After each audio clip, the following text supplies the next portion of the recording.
Good morning. I'm Mayor Gloria Garcia. Welcome to the 2015 State of the City Address. It has been said that the quality of our lives is determined by the quality of our contributions. When we work to elevate the life of others, our life improves automatically.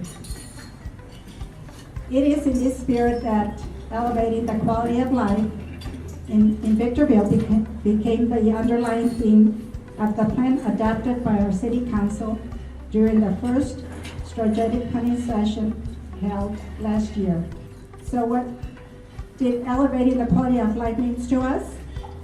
It meant developing a plan based on two main areas that will elevate our city: a thriving community and a growing economy.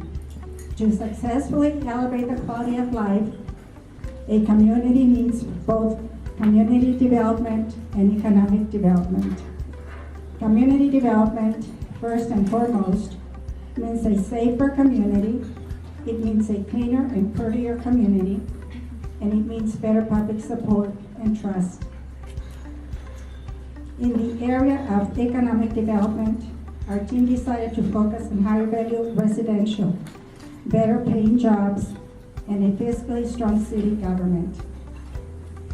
Calvin Coolidge famously said, "All growth depends upon activity. There is no development physically or intellectually without effort, and effort needs work." We would like to share with you some of the highlights of the work we are doing in these areas. And we'll begin with Council Member Jim Kennedy, who will give us an update on the safety of our community. Mr. Jim Kennedy.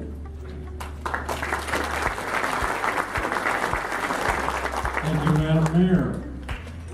Every member of this City Council knows that our first duty is public safety. So I want to take my time to talk about what we've done in this area. In October of 2014, we added 3 additional deputies, bringing our total of sworn deputies to 69 in the city of Victorville. Between Thanksgiving and New Year's holidays, we used grant funds to pay for 2 programs, holiday retail theft and DUI suppression. 822 man-hours provided high-quality visibility of police to discourage crimes of opportunity in our retail corridors. Deputies conducted a total of 25 pedestrian and 6 vehicle checks, 274 traffic stops, 28 tows, 14 DUI, 13 felony, 18 misdemeanor arrests, 115 citations, and 25 suspended or revoked licenses. They were busy. A new public safety video network was initiated in October 2014. It allows real-time command and control of both fixed and maneuverable cameras throughout the retail corridors in the city. Phase 1 of the project focuses on upgrading the existing citywide system and adding several new strategically placed cameras. We also focused on code enforcement to improve public safety in 2014. Our alcohol development code was modified in November to limit the number of liquor stores within concentrated areas and to prohibit small alcohol retailers, bars, nightclubs, near sensitive land uses such as residential areas. We've also adopted an interim ordinance that prohibits new money service businesses citywide. The Planning Commission will continue workshops on some other problematic uses such as massage parlors, pawn shops, smoke shops. The workshops may result in other recommended code amendments to collectively enhance safety-related code enforcement efforts. Last, Victorville Police continue to make progress toward long-term solutions to homelessness through their efforts with homeless outreach and protective enforcement, otherwise known as Project Hope. We've heard a lot of the results of this project at the council level. Victorville deputies continue to perform monthly sweeps and issue citations for loitering and panhandling. But it's important to understand that being homeless is not a crime. all citizens have the right to be in public places as long as their activities are lawful and peaceful. I want to interject one other thought at this moment about panhandling. Everybody, do us all a favor and don't make panhandling profitable. If you feel like you must give something to a panhandler, don't give them money, give them directions to the Project Hope office at the Sheriff's Department.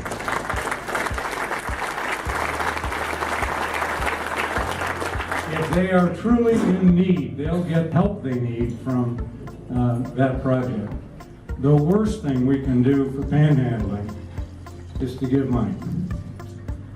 The HOPE Project is an innovative effort with the County Behavioral Health Department and other agencies to secure housing and other resources for those in need. However, homeless people must be willing to accept those services. In 2014, the HOPE team contacted 162 homeless individuals in the city. 24 were identified as veterans. Over 70 of these people currently live in the Mojave River Basin. 31 individuals are in the process of receiving assistance for housing. In 2015, the City of Victorville and the HOPE team will be working together to close the Mojave Riverbed. At the same time, we will continue to offer assistance to securing housing and other resources for the displaced homeless population. This council is absolutely committed to public safety in 2015. Thank you.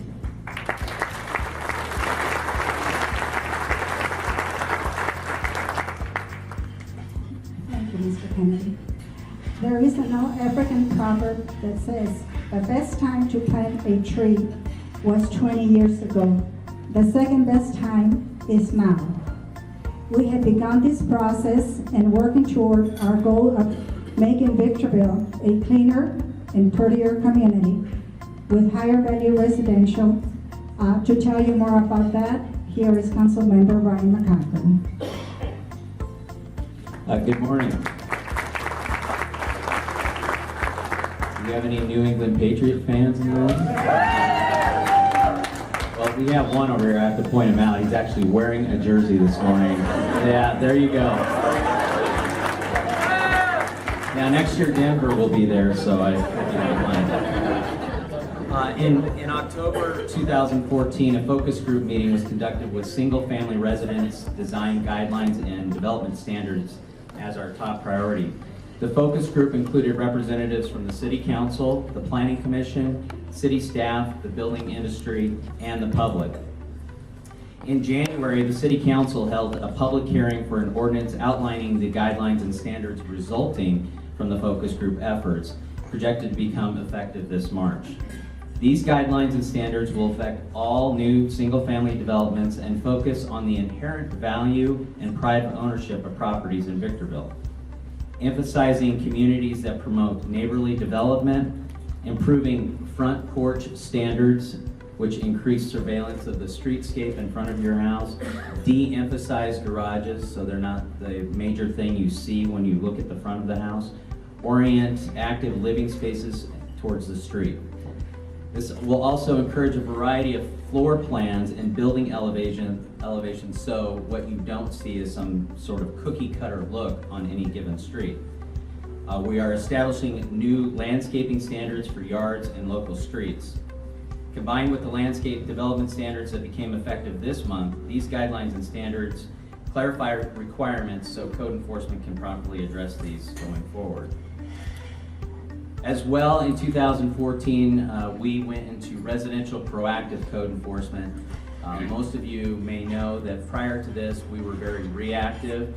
The council committed to being proactive in 2014, and some of the results I'm going to share with you. Code enforcement has canvassed neighborhoods and conducted front yard property inspections for 3 large residential areas, selected based upon population density, concentration of rental units, and code enforcement complaint histories.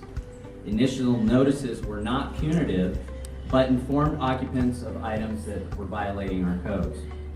Follow-up inspections have been completed on 2 of the 3 residential areas, with initial inspections underway for a 4th. In addition to community cleanup days held in April and October each year, which many of you participate in, let me see your show of hands. How many people help clean up our city every year? Thank you so much. Code Enforcement and Burtech Waste teamed up for the first targeted area cleanup in December. This focus area was north of Mojave Road and east of Amargosa Road, allowing residents to dispose of large waste items free of charge at a collection site. Over 21 tons of waste and recyclable materials were collected. Targeted area cleanups will be conducted quarterly in 2015. The city has also been focusing on demolition of derelict properties. In November, demolition efforts included 5 severely blighted structures removed under court order. One of the projects was actually featured by Rob McMillan of Channel 7 ABC News. I'm not sure how many of you saw that, but we do get some news coverage up here. And also the next project is expected to begin in spring of 2015. The City Council has also shown a commitment to making Victorville a healthy community. We just passed a non-smoking ordinance which was recently approved, which prohibits smoking in all city parks, sports fields, and recreation areas.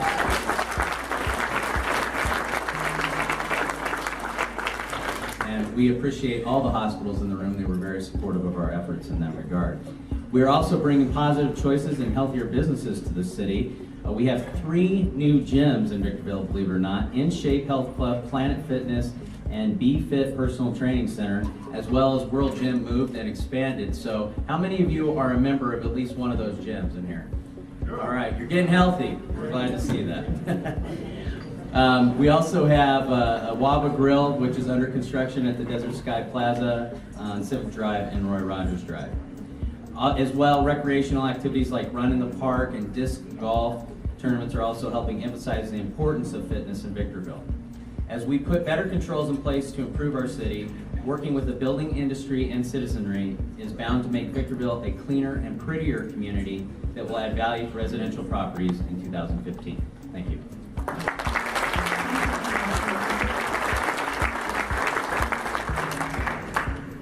Without publicity, there can be no public support. And without public support, every nation must decay. These words ring true today, almost 150 years after they were uttered by Benjamin Disraeli. And to tell us about how the city is garnering public support and trust, here's Council Member Eric Negrete. Good morning. Welcome. These events are fantastic and well done, and I just for one plan on participating a lot more in the upcoming years. Public support and trust allow communities to elevate themselves to higher standards, and in Victorville, we are doing our part in promoting community activities and public services. The annual Spring Festival and Egg Hunt was held at Hook Park in April. More than 700 children enjoyed the egg hunt and other festival activities with over 40 vendors. This represents an increase of 60% compared to 2013. The annual Fall Festival was held outside City Hall in October. The one-day event focused on celebrating the spice of life. Thousands of visitors enjoyed entertainment and shopping at over 100 booths. The city hosted the 18th annual Veterans Day Parade and Ceremony on November 11th. This year's event also included the Freedom Run, a mile run with 24 participants. So I'm not a member of one of those gyms, but I think I can do a mile next year. In December, the annual tree lighting ceremony was hosted outside of City Hall. This is one of the city's oldest and most cherished traditions. Hundreds of attendees were greeted by Mrs. Claus, enjoyed free cookies, hot chocolate, Christmas carols, and visited with Santa. Our citizens and City Council also recognize that sustainability helps improve the quality of life. You're going to be hearing a lot about quality of life over the next few years. In an effort to shed light on sustainability and its impact on our community, the inaugural Victor Valley Environmental Awareness Day was held at the Mall of Victor Valley in October. The goal of the event was to educate residents regarding services and programs available to improve the environmental quality of our high desert community. The city's solid waste and water conservation divisions were joined by representatives of the other high desert cities, utility companies, and government agencies to distribute literature and showcase available green programs, free services, and utility incentives. Additionally, 13 Victorville schools participated in Victorville Recycles Week this November. The annual event allows schools to participate in in-class presentations, assemblies, recycling drives, as well as poster, photography, and sculpture contests to earn points and cash prizes. The announcement of the winners for this year's recycled sculpture and poster contest took place at the January 20th City Council meeting. Lastly, our Parks and Recreation Division continues to be very active. The Victorville Rec Pages resumed publication in January 2014 after a 3-year hiatus. The publication is packed with hundreds of activities for youth, including art, music, dance, fitness, and more, and serves as a way of communicating news and information about services and upcoming events to help keep residents connected to the community. For more than 50 years, Victorville has had a rich history of celebrating events, activities, and services that build a strong sense of community, and that tradition will continue in 2015. Thank you, Mr.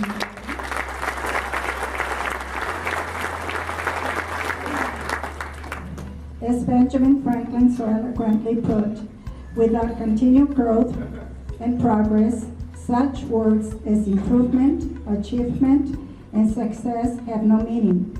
To tell us about the business growth and financial progress, I would like to call on Mayor Pro Tem, Mr. Jim Cox. Good morning. When we did this a year ago, I stated that things were looking up, and the priority of the City Council of the City of Victorville, we had 3 priorities: jobs, jobs, and jobs. We're still concentrating on those. That will continue to be the focus, and we are going to continue to have success. The city's economic development team launched a Made in Victorville marketing campaign. They won't let me tell my joke about having to expand the maternity wards, but the recent launch of the new economic development website is a showcase of various opportunities available. If you have not accessed that, please do. It's really interesting. Another sign of growth is the new dealership we added in 2014, Desert Fiat, currently open at La Paz Drive near the McDonald's and DCB.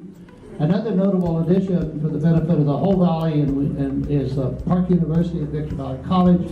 We know that for years people have been talking about some ways that the local students can get a bachelor's degree. Now they can. You need to look into that.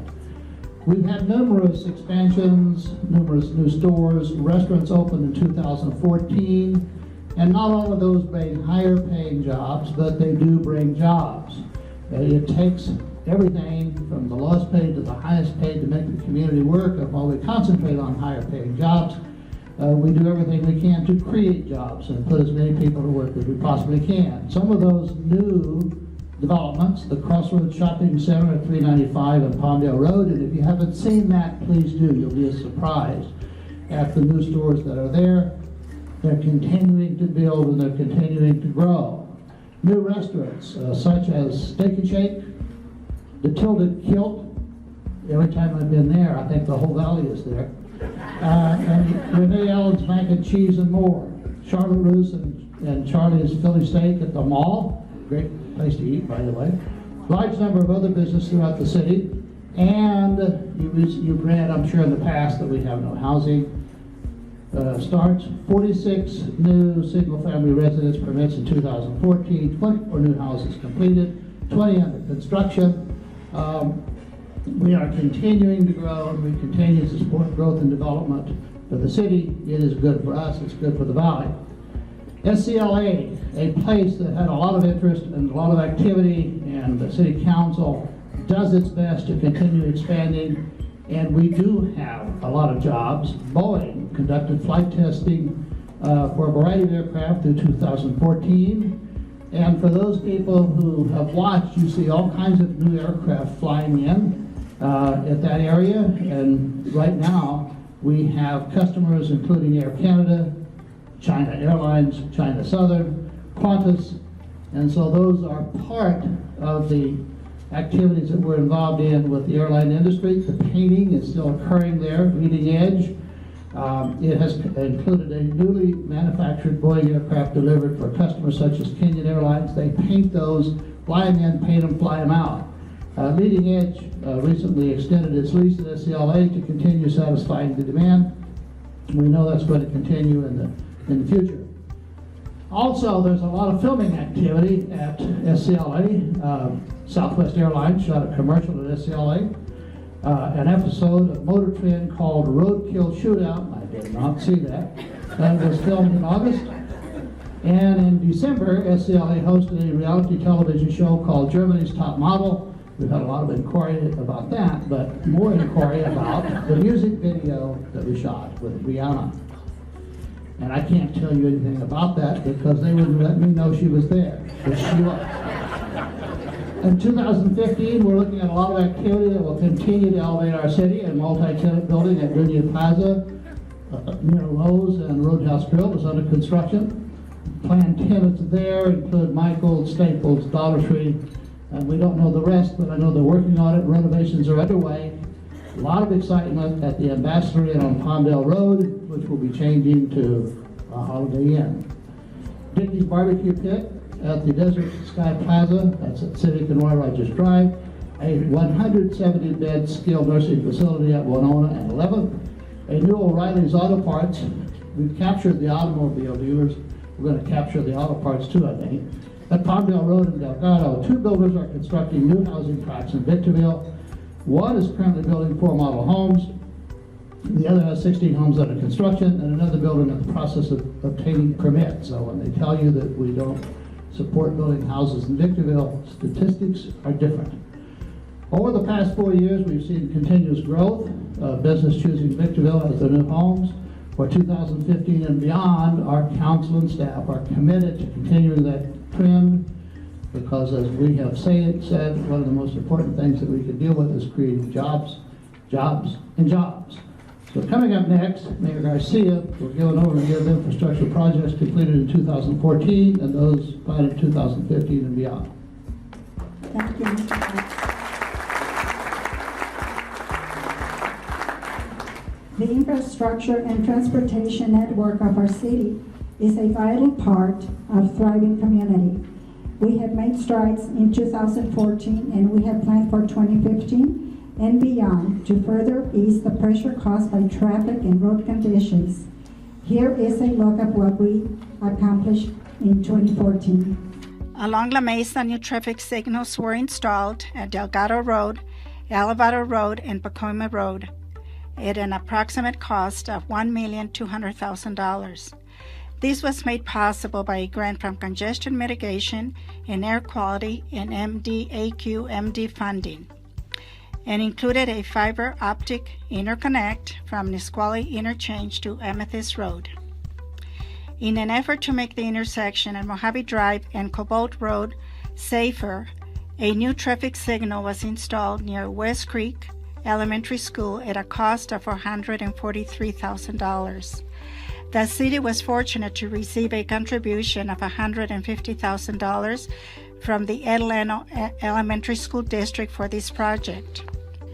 Sections of dirt road were paved along Seneca Road between Hesperia Road and Woodland Drive at an approximate cost of $247,000. This project was funded through Measure I and a developer deposit and improved the drainage in the subdivision. New sections of sidewalk were constructed on the south side of Seneca Road from La Paz to Rodeo and the south side of Lorraine Drive from La Paz to Desert Knolls. This project included a pair of vertical displacements and ramp upgrades. On Hesperia Road between Bear Valley Road and Nisqually Road, pavement overlay and rehabilitation work was completed at an approximate cost of $566,000.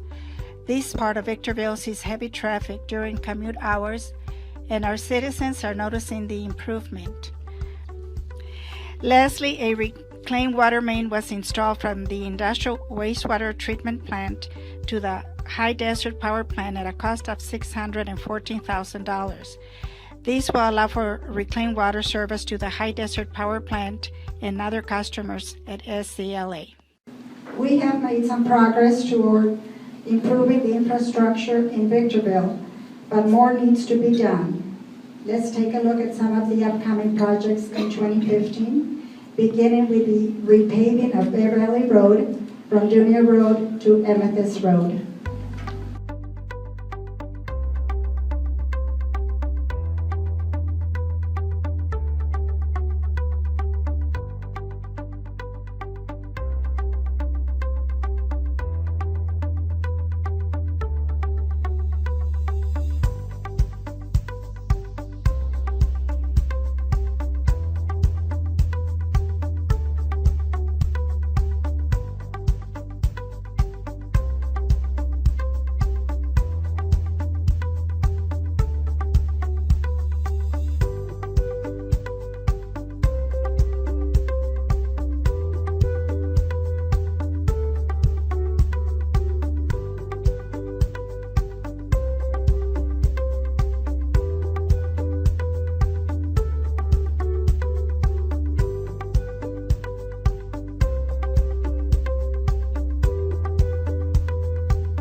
Building a better Victorville through improved infrastructure maximizes efficiency, stretches scarce resources, and minimizes impacts on our residents.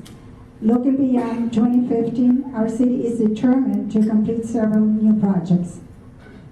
Widening of the Bear Valley Road Bridge over the BNSF Railroad will ease traffic and improve the intersections at Ridgecrest Road and Industrial Boulevard. This project will be funded by a $5 million grant from the Federal Highway Bridge Program.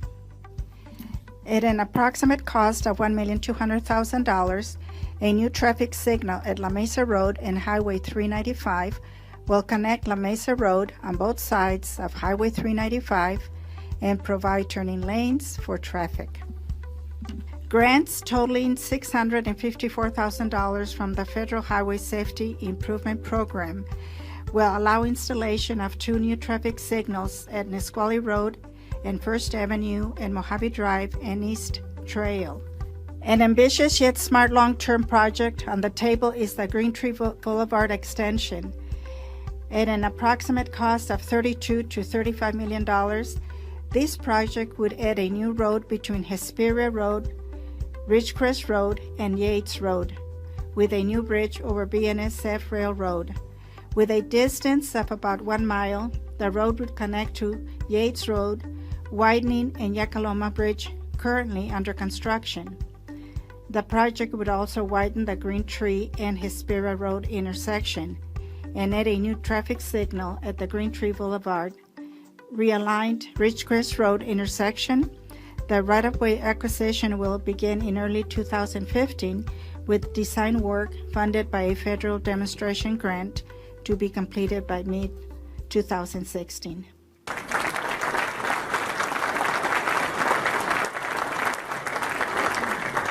I can see those are very good news. Yes, very, very, very. Now our city manager, Doug Robertson, would like to share a few important updates. So last night, actually, the City Council voted for an early repayment of the La Mesa Nisqually loan of maintenance money that we had through Sandbag. That'll free up maintenance dollars 18 months sooner than we expected. And it also gets us 3 years closer, we were 3 years closer to actually funding that bridge if we ultimately have to fund it ourselves. We'll be leaning hard on Councilman McEachran as the incoming president of Sandbag to actually fund that bridge for us or find the money somewhere. And of course, we'll continue to work with our friends from the town of Apple Valley and the county on federal funding through a Tiger grant for that project. So, very exciting news for the next couple of years, actually, freeing up those maintenance dollars. We also asked the council to prioritize 4 of our most significantly impacted roads. So sometime this year, Bear Valley Road from Balsam to the I-15 ramps will be repaved in those wavy sections that everyone loves to drive over. That's going to be repaved mostly in concrete to eliminate that problem. And then shortly after that, La Mesa Road from El Rio to Mesa Linda will be repaved. There's some really rough pavement in there, and with that new traffic signal at 395, we're anticipating more traffic there. Amethyst Road from Mojave to Bear Valley Road, right near Village School there, is also in desperate need. So that is also has been scheduled up because of the repayment of that loan. And finally, Industrial and Silica Road, the big L-shaped street that is the sort of the workaround there, is also going to be repaved in the near future. So they prioritize those projects based on need. And we expect all 4 of those major projects to be completed sometime in the next 3 years. Last year, I made a joke about drawing straws with city council members regarding who was going to speak about the SEC investigation and the litigation status. So I actually have a note on here in the speech, whoever wrote it, insert lame joke here. Because I said, and that's, I guess, the lame joke. I actually said I thought by this time next year, we'd be through it with a positive result. Unfortunately, some of the other people in the case, on, I don't want to say the other side, but, well, partially the other side, have successfully delayed the court case, and it's now scheduled in court for November. We're hoping to knock it out before that. We still remain confident, perhaps even more confident than last year, if that's possible. But I won't say any more lame jokes about it because maybe I don't know, maybe that was my fault that it got delayed. I also said, basically, we talked last year about the future strategic planning sessions, which we did have one. We're planning those now, and we'll invite your input into those.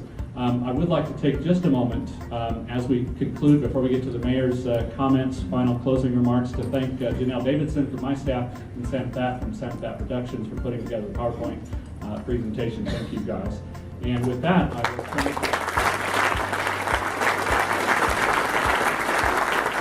turn it back over to Mayor Gloria Garcia for closing remarks. As you can see, we have our work cut out for us. In conclusion, Henry David Thoreau said, "I know of no more encouraging fact than the unquestionable ability of man to elevate his life by conscious endeavor, and endeavor we will."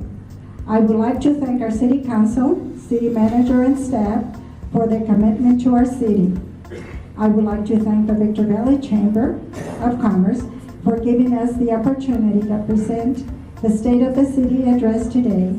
And most of all, thank you to the citizens of our wonderful city for their support as we work together to elevate the quality of life in Victorville. God bless, and thank you very much.